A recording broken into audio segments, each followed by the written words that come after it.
Kwenye hilo kundi lao walisema kwamba Kibonde ni Stade Malien, lakini mpaka sasa hivi yeye ndiye anayeongoza msimamo wa kundi, ana pointi 7. Alafu huyo anayejimwamba fai kwamba yeye ni mkubwa barani Afrika ana pointi 0.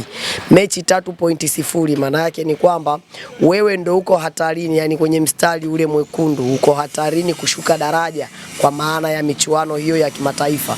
Kwa hiyo mimi nadhani tusubiri, muda utazungumza, dakika 90 zitazungumza ni nani ambaye anastahili kwenda hatua ya robo finali na ni nani asiyestahili kwenda hatua ya robo finali. Mpira huwa hauzungumzwi mdomoni. Mpira ni vitendo vinafanyika kwenye uwanja, kwa maana ya ndani ya dakika 90 zinazokuwa zinasimamiwa na refa, kwa maana kusimamia sheria 17 za mpira. Zikisha tamatika ndio utaweza kungamua kwamba hapa ninakwenda robo finali au sikwendi robo finali. Huwezi kusema kwamba siendi robo finali wakati mechi haijachezwa hata moja. Kombe la dunia Argentina ilifungwa na Saudi Arabia mechi ya kwanza, lakini Argentina alienda kuwa bingwa wa kombe la dunia. Ureno mwaka 2016 alikuwa best loser na akaenda kuchukua Euro akitokea best loser, yani akiqualify kwenda hatua ya 16 bora kupitia best loser. Ivory Coast mwaka 2023 pale nyumbani kwake ana host michuano, alitoka best loser akaenda kuwa bingwa wa AFCON. Kwa hiyo mimi nadhani mpira unazungumzwa zaidi kwa vitendo uwanjani na sio kuzungumzwa mdomoni. Usizungumze mdomoni, wanakuambia usinene ukamala. Hao msemaji wao alisema mechi 2 ni unakuwa umefungwa, ila mechi ya 3 unakuwa umegawa utamu. Kwa hiyo tunathibitisha sasa hivi ni rasmi wao ndio wagawa utamu kwenye kundi. Kati ya timu 16 ambazo ziko makundi, wao ndio timu pekee ambayo mpaka sasa hivi haijapata pointi hata moja ya kuulia hata mbu. Kwa hiyo wana kila sababu ya kuzungumza kabla mpira hujachezwa, ila mpira ukichezwa wenzao wanawaonyesha kwa vitendo. Wao ngoja waoneshe kwa maneno, ila wakiingia uwanjani wanaonyeshwa ni jinsi gani mpira unavyotakiwa kutumikiwa kwenye eneo la mwisho ambalo ni eneo la uwanja. Wanarejea nao Esperance katika uwanja wa Benjamin Mkapa, na tayari tunaona hapo jana wameshusha kiungo mwingine namba 10 anaitwa Anset Oura. Wanajipanga kutetea alama 9 kwenye hizi mechi 3 zilizobaki. Huwezi kutengeneza chemistry ndani ya michuano inayotafuta pointi tayari.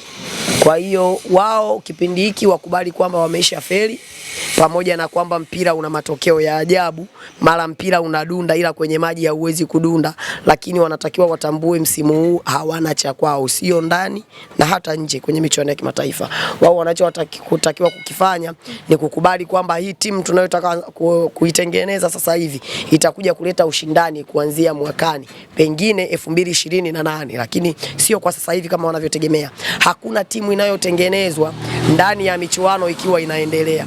Hakuna kikosi kinachotengenezwa au timu inatengenezwa ili kuleta upinzani ikiwa michuano inaendelea. Pep Guardiola anatoka Bayern Munich anaenda Manchester City, alifika akapewa mikakati na Manchester City. Tunahitaji timu yetu iwe 1 2 3. Tunahitaji kupata mataji, tunahitaji kufanya vizuri kwenye michuano ya UEFA.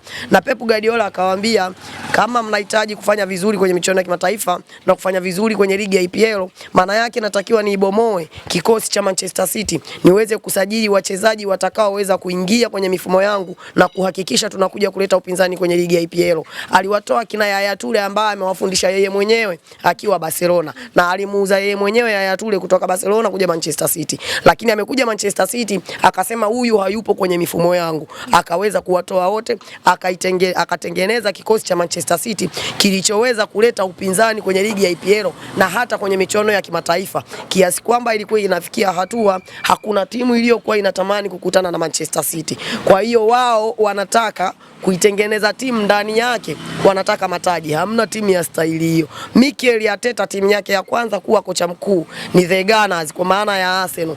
Mpaka sasa hivi ana takriban misimu 5 mpaka 6 akiwa na Arsenal, lakini hajawahi kubeba taji lolote lile.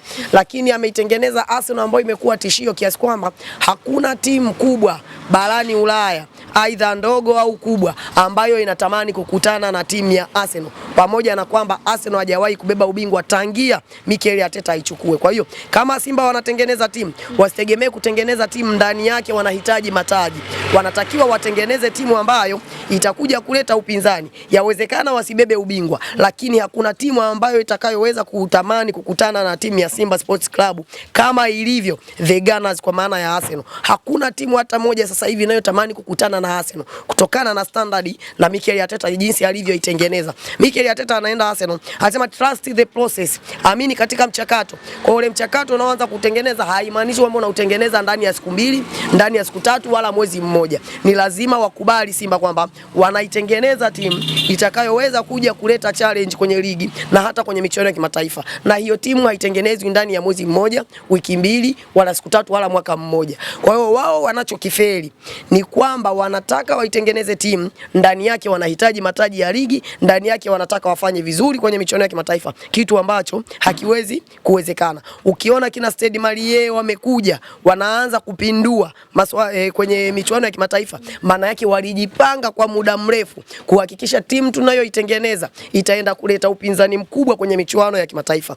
RS Berkane ni msimu wake wa kwanza kama sikosei anashiriki ligi ya klabu bingwa, michuano ya klabu bingwa. Mara nyingi amekuwa anashiriki kwenye michuano ya shirikisho na amekuwa bingwa mara kadhaa. Pale pote walikuwa wanaitengeneza timu ambayo itakuja kuleta upinzani kwenye ligi ya mabingwa, kwa maana tayari kwenye ligi ya Morocco wameishaitengeneza, wameishaichukua. Kwenye michuano ya klabu ya shirikisho wameishalichukua hilo eneo. Sasa walichokuwa wamekibakiza ni kutengeneza timu itakayoweza kuleta ushindani kwenye michuano ya klabu bingwa. Wamefanikiwa. Wanaweza wasibebe ubingwa RS Berkane, wanaweza wasifike robo finali, lakini timu ambayo wameitengeneza RS Berkane ndani ya ule muda ambao walikuwa wanashiriki kwenye michuano ya shirikisho wakawa wanafanya vizuri, maana yake imetosha kuja kuleta upinzani kwenye ligi ya mabingwa. Msimu wa kwanza, msimu wa pili, msimu wa tatu utaikataa RS Berkane ambayo ilikuwa inashiriki michuano ya shirikisho na kuja kuleta upinzani wa hali ya juu kwenye michuano ya klabu bingwa. Kwa hiyo Simba kitu pekee kinachowaponza ni kutaka wao waendelee kuwa mabingwa au waendelee kuwa tishio barani Afrika, ili hali kuna vilabu au kuna timu ambazo zilikuwa ni underdog mbele ya Simba zimekataa ule underdog. Unamzungumzia Petro di Rwanda ambaye msimu juzi alitolewa na TP Mazembe klabu bingwa, alifika mpaka robo finali akatolewa na TP Mazembe. Hiyo timu sio timu ambayo unaichukulia kirahisi, na wachezaji wake na profaili zao, wachezaji wa Petro di Rwanda wengi wanatoka Ureno, wanatoka Brazil. Hiyo standard unaifananisha na ligi ya bara la Afrika kwa wachezaji wako unaoenda kuwatoa 1, 2, 3.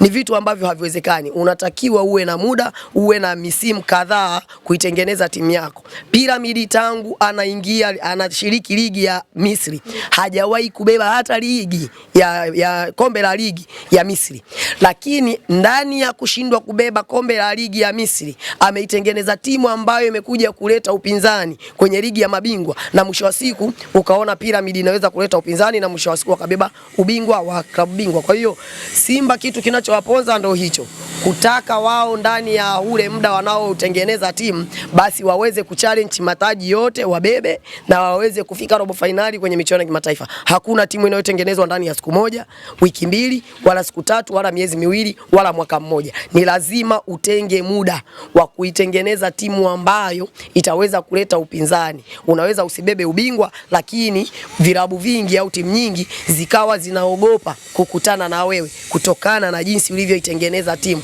Alafu sasa kwenye hesabu za kubeba ubingwa, zile huwa ni hesabu ambazo zinafanywa. Unakaa chini unapiga hesabu zako kwamba niondoke na alama ngapi kwenye uwanja wangu wa nyumbani na uwanja wa ugenini nihakikishe napata alama ngapi kuhakikisha naweza kumaintain kubeba ubingwa. Ndio vilabu vingi vinavyotengenezwa hivyo. Hata Leicester City 2015-16 anapanda kwenye ligi, anabeba ubingwa, alimaliza akashuka akaporomoka daraja akiwa bingwa wa ligi ya EPL na akiwa anashiriki michuano ya UEFA.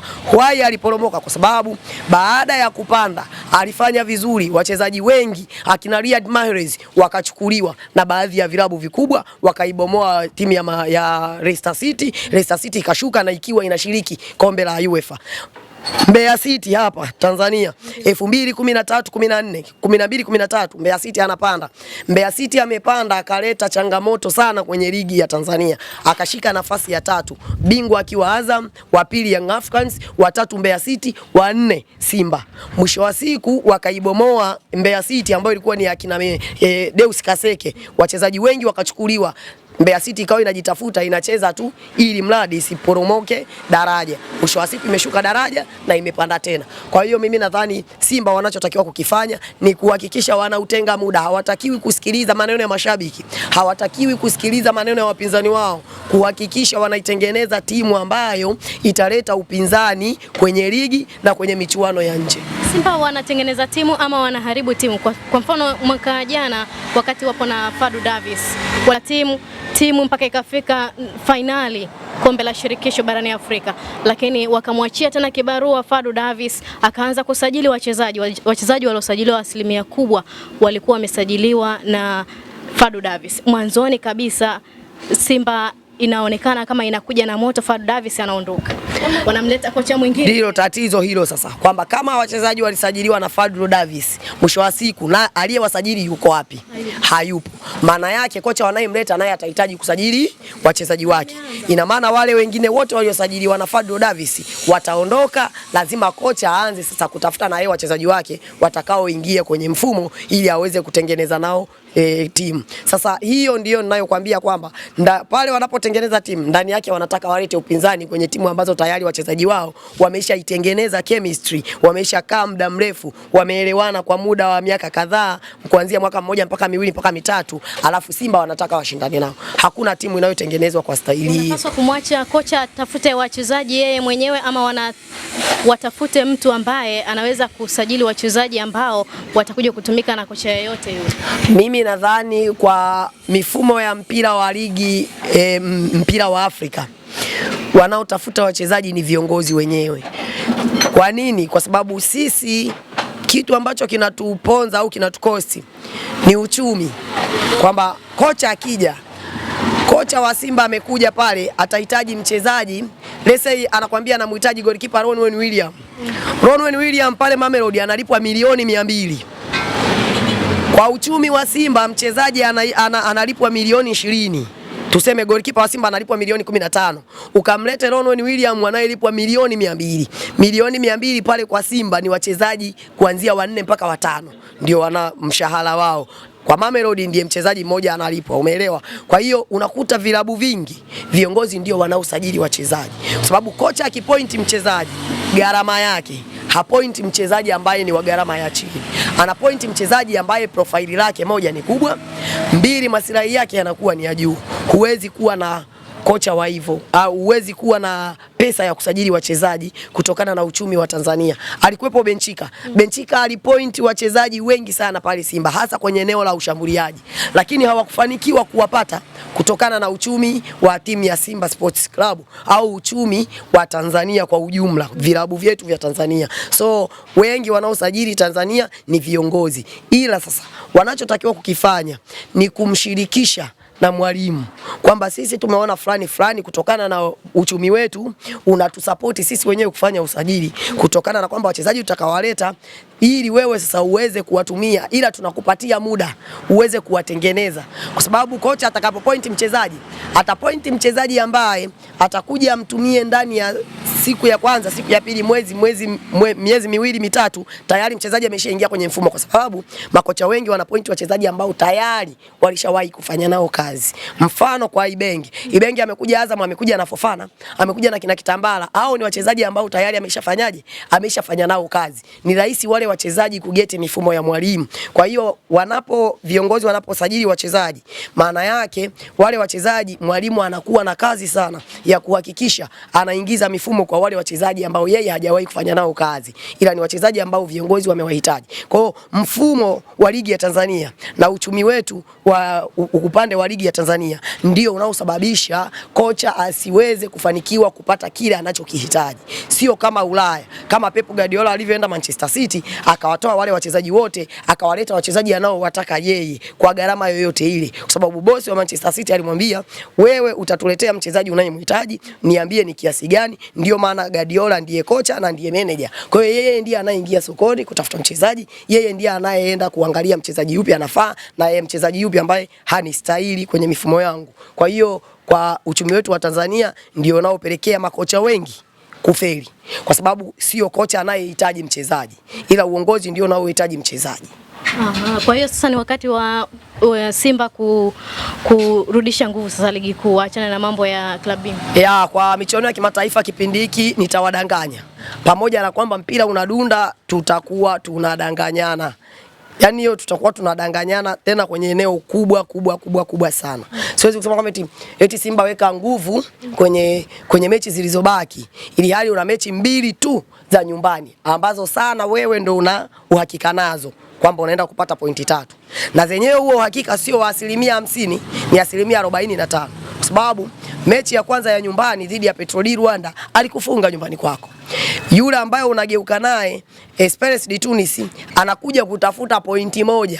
Ikitokea amepata pointi 3 kwake itakuwa ni jambo la kumshukuru Mungu. Lakini cha kwanza kabisa, hasa tunavyojua timu za ukanda wa kaskazini zinapokuwa zinaenda ugenini, staili yao ya uchezaji, anakuja kutafuta alama 1. Ikitokea amepata alama 3 anamshukuru Mungu. Kwa hiyo Simba hapo ana uhakika wa kushinda dhidi ya Stade Malien. Stade Malien unashinda dhidi yake pointi 3. Pointi 3 zinakupeleka wapi? Ili hali kwenye hilo kundi kuna mtu ana pointi ameshazivuka pointi 3, kuna mtu ana pointi 7, kuna mtu ana pointi 5, kuna mwingine ana pointi 4.